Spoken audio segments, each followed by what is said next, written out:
Hello दोस्तों, आप सभी का एक बार फिर से हमारे चैनल पर स्वागत है। दोस्तों, इस वीडियो में हम देखेंगे सिंधु घाटी सभ्यता से जुड़े 40 सबसे महत्वपूर्ण प्रश्न जो कि पिछले एग्जामों में पूछे गए। तो आइए अब हम अपने वीडियो को शुरू करते हैं। सबसे पहले हम बात करते हैं सिंधु घाटी सभ्यता संबंधित थी प्राग ऐतिहासिक युग से, आद्य ऐतिहासिक युग से या फिर उत्तर ऐतिहासिक युग से। दोस्तों, सिंधु घाटी जो सभ्यता थी वो किस युग से संबंधित थी? सिंधु घाटी जो सभ्यता थी वो आद्य ऐतिहासिक युग से संबंधित थी। नेक्स्ट क्वेश्चन हम देखते हैं, हड़प्पा सभ्यता की मुख्य जानकारी का स्रोत क्या है? हड़प्पा सभ्यता की मुख्य जानकारी का जो स्रोत है वो पुरातात्विक खुदाई है, जिससे हमें हड़प्पा सभ्यता के बारे में जानकारी मिलती है। क्वेश्चन नंबर 3 देखते हैं, हड़प्पा सभ्यता की खोज किस वर्ष हुई थी? ये जो क्वेश्चन है वो एसएससी 2004 में पूछा गया है। दोस्तों, हड़प्पा सभ्यता की जो खोज है वो 1921 में दयाराम साहनी द्वारा की गई थी। वहीं बात करें सिंधु घाटी सभ्यता को आर्यों से पूर्व रखे जाने का महत्वपूर्ण कारक क्या है? ऑप्शन ए लिपि नगर, ऑप्शन बी नगर नियोजन, ऑप्शन सी तांबा या फिर ऑप्शन डी मिद्रभांड। दोस्तों, सिंधु घाटी सभ्यता को आर्यों से पूर्व रखने जाने का जो महत्वपूर्ण कारक है वो मिद्रभांड है, क्योंकि मिद्रभांड का जो साक्ष्य है वो हमें सिंधु घाटी सभ्यता से ही मिला था।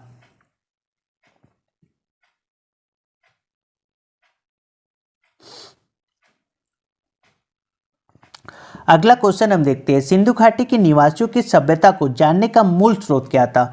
सिंधु घाटी के निवासियों की सभ्यता को जानने का जो मूल स्रोत था वो बर्तन, जेवर, हथियार और औजारों के मिलने से होता। वहीं नेक्स्ट क्वेश्चन हम देखते हैं, हड़प्पा सभ्यता किस युग की थी? ऑप्शन ए कांस्य युग, ऑप्शन बी नवपाषाण युग, ऑप्शन सी पुरापाषाण युग या फिर ऑप्शन डी लौह युग। दोस्तों, हड़प्पा सभ्यता जो थी वो कांस्य युगीन सभ्यता थी और ये क्वेश्चन जो एसएससी 2001 में पूछा गया था। क्वेश्चन नंबर 7 देखते हैं, हड़प्पा का उत्खनन करने वाला जो प्रथम पुरातत्वविद था जो इसके महत्व को समझ नहीं पाया था वो कौन था? ये जो क्वेश्चन है यूपीपीसीएस 2006 में पूछा गया था। दोस्तों, जैसा कि हमने पहले पढ़ा, हड़प्पा का उत्खनन करने वाला जो प्रथम पुरातत्वविद था जो इसके महत्व को समझ नहीं पाया था वो अलेक्जेंडर कनिंघम था। अगला क्वेश्चन हम देखते हैं, सिंधु घाटी सभ्यता निम्नलिखित में से किस सभ्यता के समकालीन नहीं थी? ऑप्शन ए मिस्र की सभ्यता, ऑप्शन बी मेसोपोटामिया की सभ्यता, ऑप्शन सी चीन की सभ्यता या फिर ऑप्शन डी ग्रीक की सभ्यता। सिंधु घाटी जो सभ्यता थी वो मिस्र की सभ्यता के समकालीन थी, मेसोपोटामिया सभ्यता के समकालीन थी, इसके साथ साथ चीन की सभ्यता के समकालीन थी, लेकिन जो ग्रीक की सभ्यता थी वो सिंधु घाटी सभ्यता के समकालीन नहीं थी। नेक्स्ट क्वेश्चन हम देखते हैं, सिंधु घाटी हड़प्पा के लिए मेसोपोटामिया रिकॉर्डों में निम्नलिखित में से किस शब्द का प्रयोग किया गया था? ऑप्शन ए पिलवन, ऑप्शन बी मेलुहा या फिर ऑप्शन सी मेगन या ऑप्शन डी फेलका। दोस्तों, सिंधु घाटी हड़प्पा के लिए मेसोपोटामिया रिकॉर्डों में निम्नलिखित में से जिस शब्द का प्रयोग किया गया था वो ऑप्शन बी मेलुहा है। अगला क्वेश्चन हम देखते हैं, निम्नलिखित में से कौन हड़प्पा वो मोहनजोदड़ो के उत्खनन से संबंधित नहीं था? Option A R D Banerjee, ये 1921, केएन दीक्षित, एम एस वस या फिर वी ए स्मिथ। हड़प्पा और मोहनजोदड़ो के उत्खनन से संबंधित जो नहीं थे वो वी.एम. स्मिथ थे। वहीं नेक्स्ट क्वेश्चन की बात करें, सिंधु घाटी सभ्यता के संदर्भ में कौन सा कथन सही नहीं है? सिंधु घाटी सभ्यता एक उच्च नगरीय सभ्यता थी, ये सही है। लोगों को लोहे की जानकारी थी, ये भी सही है। ये कहना कठिन है कि लोग किसी प्रजाति से संबंधित थे, ये भी सही है। लोगों की किसी के बारे में जानकारी नहीं थी, ये गलत है, क्योंकि सिंधु घाटी सभ्यता के लोग कृषि और पशुपालन से विशेष तौर पर संबंधित थे। निम्नलिखित में से कौन सा हड़प्पा स्थल नहीं है? ऑप्शन ए चंदहोदड़ो, ऑप्शन बी कोटे दीजी, ऑप्शन सी सोगौरा या फिर ऑप्शन डी देसलपुर। दोस्तों, जो सोगौरा क्षेत्र है वो हड़प्पा स्थल नहीं है।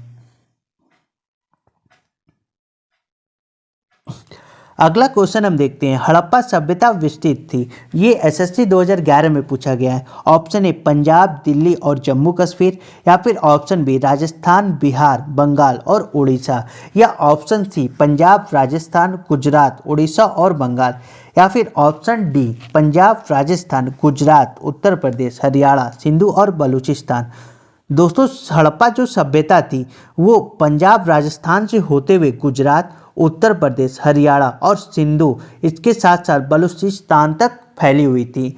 अगला क्वेश्चन हम देखते हैं, सुरतुगई सिंधु घाटी सभ्यता किस देश में है? ये जो क्वेश्चन है वो एसएससी सीपीओ 2017 में पूछा गया था। दोस्तों, सुरतुगई जो सिंधु घाटी सभ्यता है वो अफगानिस्तान में स्थित है, यानी इस क्वेश्चन का जो राइट आंसर है वो ऑप्शन सी है। अगला क्वेश्चन हम बात करते हैं, सूची 1 को सूची 2 के साथ सुमेलित कीजिए। सिंधु घाटी सभ्यता की जो उत्तरी सीमा थी वो कहाँ थी? सिंधु घाटी सभ्यता की जो उत्तरी सीमा है वो मांडा यानी जम्मू कश्मीर से लगती थी, और सिंधु घाटी सभ्यता की जो दक्षिणी सीमा है, जैसा कि हमने पहले पढ़ा था, सिंधु घाटी सभ्यता की जो दक्षिणी सीमा है वो दायमाबाद यानी महाराष्ट्र से लगती थी, और इसकी पूर्वी सीमा की बात करें तो ये आलमगीर उत्तर प्रदेश, और इसकी पश्चिमी जो सीमा थी वो सुतका गेंडोर बलूचिस्तान से लगती थी। यानी क्वेश्चन नंबर 17 का जो राइट आंसर है वो ऑप्शन ए है। नेक्स्ट हम बात करते हैं, मोहनजोदड़ो का अर्थ क्या है? दोस्तों, मोहनजोदड़ो का अर्थ है मृतकों का टीला, यानी क्वेश्चन नंबर 18 का जो राइट आंसर है वो ऑप्शन ए है। वहीं अगर हम बात करें मोहनजोदड़ो निम्नलिखित में से कहाँ पर स्थित है? मोहनजोदड़ो जो है वो पाकिस्तान के सिंध प्रांत में स्थित है, यानी 19 का जो राइट आंसर है वो ऑप्शन सी है। अगला क्वेश्चन हम देखते हैं, सिंधु घाटी सभ्यता के विकसित अवस्था में निम्नलिखित में से किस स्थलों में घरों में कुएं को अवशेष मिले हैं? Option A Harappa, option B Kalibangan, option C Lothal या फिर ऑप्शन डी मोहनजोदड़ो। दोस्तों, सिंधु घाटी सभ्यता के विकसित अवस्था में जहां हमें घरों में कुओं के अवशेष मिले वो जो स्थल है वो मोहनजोदड़ो है। अगला हम बात करते हैं, मोहनजोदड़ो का सबसे बड़ा भवन कौन सा था? ये क्वेश्चन जो है वो एसएससी एफसी 2018 में पूछा गया था। ऑप्शन ए विशाल स्नानागार, अन्नागार या फिर स्तंभाल या 2 मंजिला भवन। मोहनजोदड़ो का जो सबसे बड़ा भवन है वो विशाल अन्नागार है, और यहाँ पे सबसे बड़े अन्नागार भवन की साक्ष्य मिलते हैं। नेक्स्ट हम बात करते हैं, सिंधु घाटी सभ्यता के निम्नलिखित स्थलों में से कौन सा स्थान सिंधु नदी के किनारे स्थित है? ये जो क्वेश्चन है वो एसएससी 2017 में पूछा गया है। दोस्तों, सिंधु घाटी सभ्यता के निम्नलिखित स्थानों में जो स्थान सिंधु नदी के किनारे स्थित है वो मोहनजोदड़ो, यानी इस क्वेश्चन का जो राइट आंसर है वो ऑप्शन बी है। नेक्स्ट हम बात करते हैं, हड़प्पा स्थल कोट दिंजी उस व्यवस्था के निम्नलिखित में से किस प्रमुख स्थल के समीप है? दोस्तों, हड़प्पा स्थल जो कोट दिंजी है वो हड़प्पा का एक प्रमुख स्थल है। अगला क्वेश्चन हम देखते हैं, दिए गए कथनों पर विचार कीजिए। अरबी भाषा में मोहनजोदड़ो का अर्थ मृतकों का टीला होता है, ये गलत है, क्योंकि मृतकों का जो टीला, मोहनजोदड़ो को मृतकों का टीला सिंधी भाषा में कहते हैं, ना कि अरबी भाषा में। वहीं अगर हम बात करें, मोहनजोदड़ो की खोज सर्वप्रथम 1922 में राखालदास बनर्जी ने की थी, ये सही है। मोहनजोदड़ो नगर के जो पश्चिम में दुर्ग का निर्माण था, यानी मोहनजोदड़ो का जो पश्चिमी हिस्सा था वहाँ पे दुर्गों का निर्माण था, ये भी सही है। यानी क्वेश्चन नंबर 24 का जो राइट आंसर है वो ऑप्शन बी है। अगला क्वेश्चन हम देखते हैं, सिंधु घाटी सभ्यता में कालीबंगा निम्नलिखित में से किसके लिए प्रसिद्ध थी? ये क्वेश्चन भी एसएससी सीपीओ 2017 में पूछा गया था। दोस्तों, सिंधु घाटी सभ्यता में जो कालीबंगा थी निम्नलिखित में से किसके लिए प्रसिद्ध थी? ऑप्शन ए चट्टान कटौती की वास्तुकला, ऑप्शन बी बंदरगाह, ऑप्शन सी कपास की खेती या फिर ऑप्शन डी मिट्टी के पात्र। दोस्तों, सिंधु घाटी सभ्यता में जो कालीबंगा थी वो मिट्टी के पात्र के लिए प्रसिद्ध थी। अगला क्वेश्चन हम देखते हैं, धौलावीरा किस राज्य में स्थित है? धौलावीरा जो है वो गुजरात राज्य में स्थित है, यानी 27 का जो राइट आंसर है वो ऑप्शन ए है। नेक्स्ट क्वेश्चन हम देखते हैं, हड़प्पा संस्कृति के संदर्भ में शैलकृत स्थापत्य का प्रमाण कहाँ से मिला है? ये जो क्वेश्चन है यो यूपीपीसीएस प्री 2006 में पूछा गया था। दोस्तों, हड़प्पा संस्कृति के संदर्भ में शैलकृत स्थापत्य का जो प्रमाण मिला है वो हमें धौलावीरा से मिला है। नेक्स्ट क्वेश्चन हम देखते हैं, हड़प्पा काल का इनमें से कौन सा नगर 3 भागों में विभाजित था?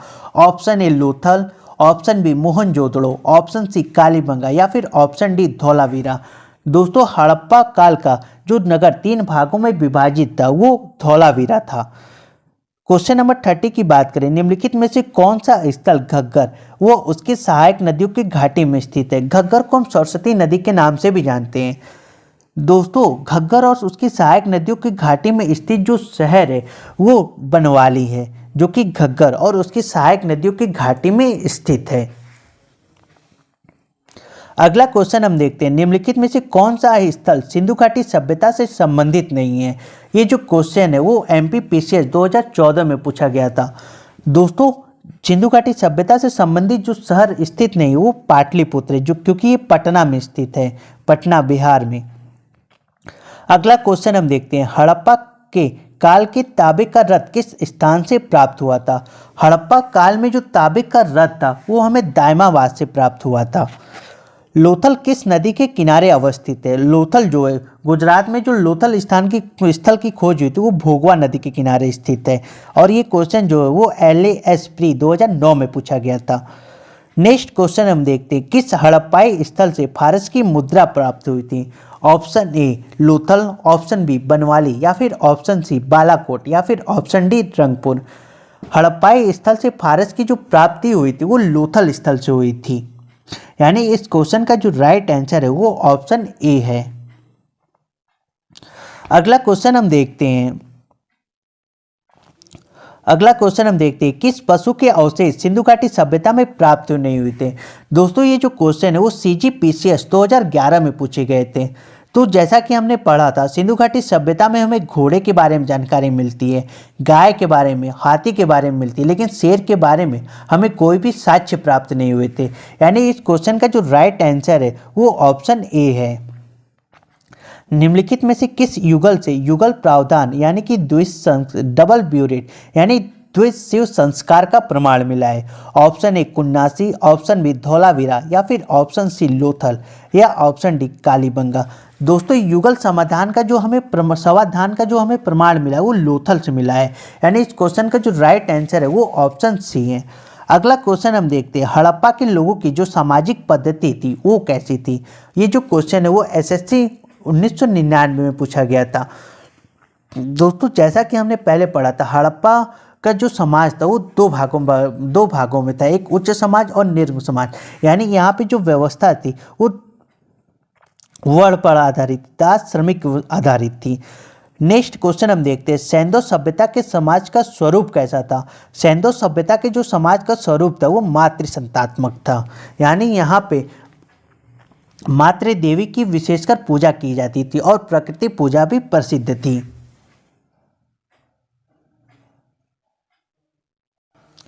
नेक्स्ट क्वेश्चन हम देखते हैं, निम्नलिखित में से कौन सा सुमेलित नहीं है। श्रमिक निवास ये हड़प्पा से मिलता है, इसकी जानकारी हमें मिलती है। अन्नागार मोहनजोदड़ो से, सभा भवन कालीबंगा से, लेकिन जो तांबे की कुल्हाड़ी वो रोपड़ से प्राप्त नहीं हुई थी, यानी इस क्वेश्चन का जो राइट आंसर है वो ऑप्शन डी है। नेक्स्ट हम बात करते हैं, हड़प्पा सभ्यता में बृहत स्नानागार का साक्ष्य हमें कहाँ से प्राप्त हुआ है। दोस्तों ये क्वेश्चन जो है यूपीपीसीएस 2010 में पूछा गया था। हड़प्पा सभ्यता में जो बृहत स्नानागार का साक्ष्य हमें प्राप्त हुआ है वो मोहनजोदड़ो से प्राप्त हुआ है, यानी इस क्वेश्चन का जो राइट आंसर है वो ऑप्शन डी है। अगला क्वेश्चन हम देखते हैं, हड़प्पा सभ्यता में गढ़ जगह किसके लिए जानी जाती थी। ऑप्शन ए वहाँ उच्चतल वर्ग के लोग बसते थे, ऑप्शन बी वहाँ पुस्तकें रखी जाती थी, या फिर ऑप्शन सी वहाँ पूरे शहर के लिए भोजन तैयार किया जाता था, या फिर ऑप्शन डी वहाँ निचले वर्ग के लोग बसते थे। दोस्तों हड़प्पा सभ्यता में गढ़ जो था, गढ़ शब्द का प्रयोग जहाँ पर ऊंचे वर्ग के लोग रहते थे उसके लिए प्रयोग की जाती थी। अगला क्वेश्चन हम देखते हैं, सिंधु घाटी सभ्यता की सबसे महत्वपूर्ण विशेषता क्या थी। सिंधु घाटी सभ्यता की जो सबसे महत्वपूर्ण विशेषता थी वो पक्के ईंटों से बनी इमारत थी। तो दोस्तों ये थे सिंधु घाटी सभ्यता से जुड़े कुछ महत्वपूर्ण प्रश्न। मिलते हैं नेक्स्ट वीडियो में। वीडियो देखने के लिए आपका धन्यवाद।